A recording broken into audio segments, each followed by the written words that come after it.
why you should own an Exige in 2020. Starting with reason number 10, no depreciation, or barely any.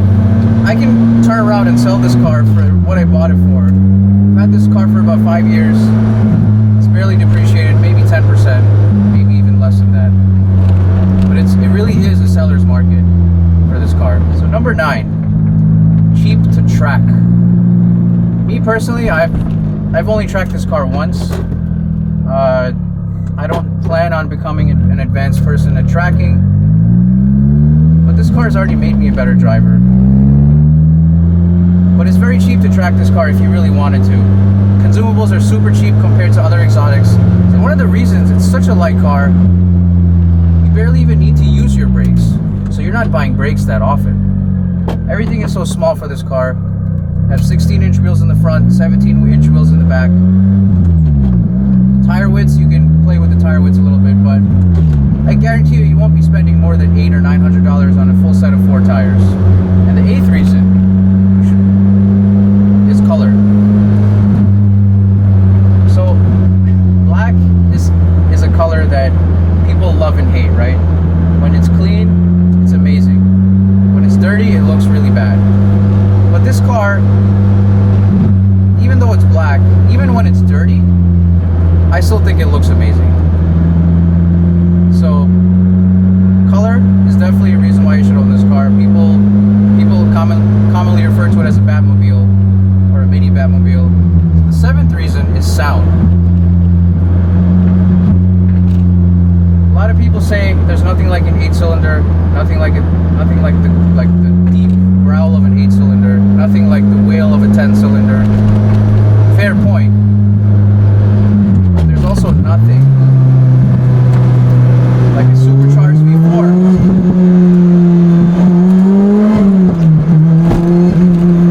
The pops and the bangs from the exhaust, just amazing. Number 6, easy to drive.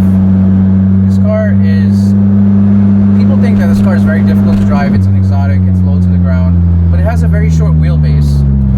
It doesn't have power steering, but when you're moving, the car moves in any direction you want it to go.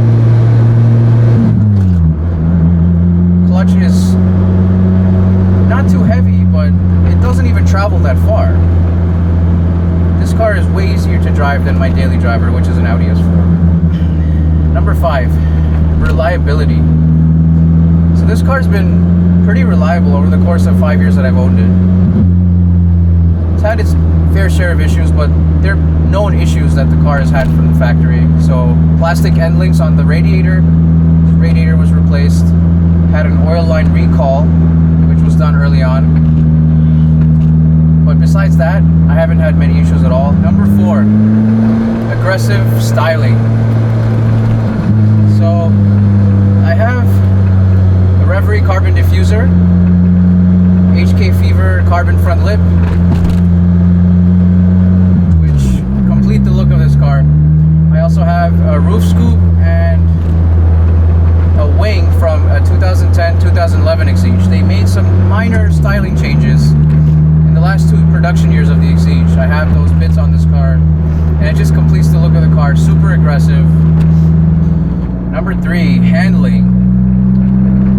Oh, handling. I cannot stress enough how amazing this car handles. A lot of people think this car is really fast in a straight line.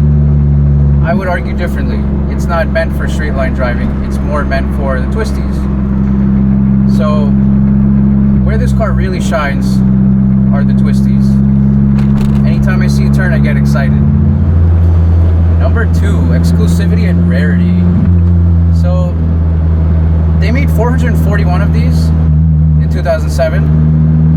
And they made just over 1,000. They made 1,117 of these over the 5 years that the Exige was made. So Lotus sent me a certificate of provenance, which I requested. It tells me all the options of the car, how rare the car is. So this car is number 9 of 16 with the same exact color combination and options. Number 1 reason why you should own an Exige in 2020 is the driving experience. There is literally nothing on the road, in my opinion, that matches this in terms of driving experience. No, it doesn't have the wail of a V10. It doesn't have a gated shifter. It doesn't have the rumble of a V8. But man, the supercharger whine,